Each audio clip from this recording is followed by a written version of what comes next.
دلت را خانه من کن، مصفا کردنش با من، به من درد دل افشان کن، مداوا کردنش با الحمد لله والصلاة والسلام على رسول الله وآله وأصحابه أجمعين. أما بعد، السلام عليكم ورحمة الله وبركاته. در اینجا یک چند تا چیزهایی هستند که انشاءالله خبر میکنیم، شاید که خبر نداشته باشید از حدیث پیامبر خدا صلی الله علیه و سلم، که این چیز بسیار به انسانهایی که قرآن میخوانند به آنها دخالت دارد.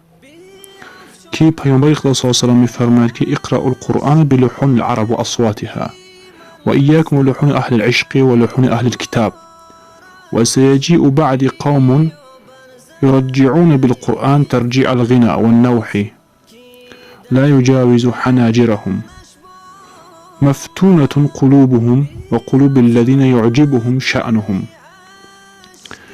پیامبر خدا صلی الله علیه و سلم میفرمایند که بخوانید قرآن را بلحون العرب گفته به همو بگیم طریقه عرب قطعی و رعایت قانونهای هم عرب قطعی بخونید و اصوات آوازهای همونها قطعی بخونید و ایاکم ولحون اهل العشق، یعنی که انسانهایی که بگیم که شعرهای عاشقی میخوانند و چیزهایی که بگیم نغمه های موسیقی میدرورن مثلا، اون خیلی نخونین.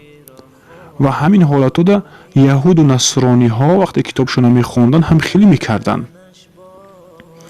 و همین پیامبر خدا من کرد که این خیلی نکنید شما، لحون اهل عشق و لحون اهل کتاب نکنید شما.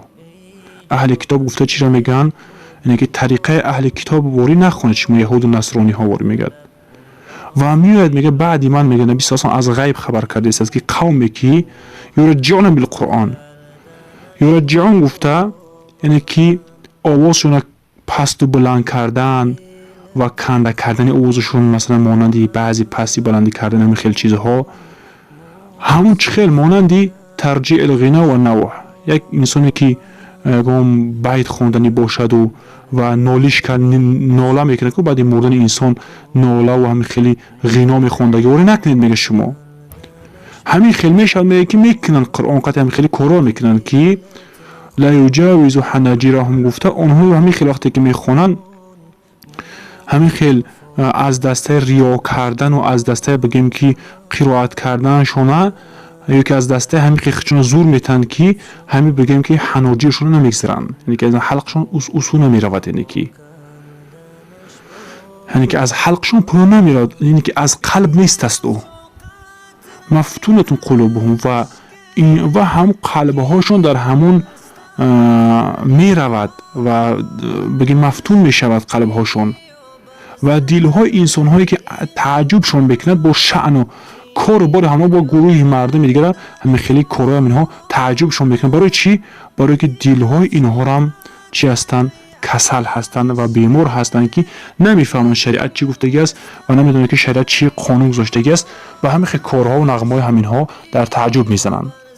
این حدیث در حقیقت در سندش ضعف است و این حدیث به مانند همین روایت شدگی است، در مقدمه تفسیر قرطبی هم آمدگی است و دیگر ترمذی هم بگیم که ذکر کردگی هست.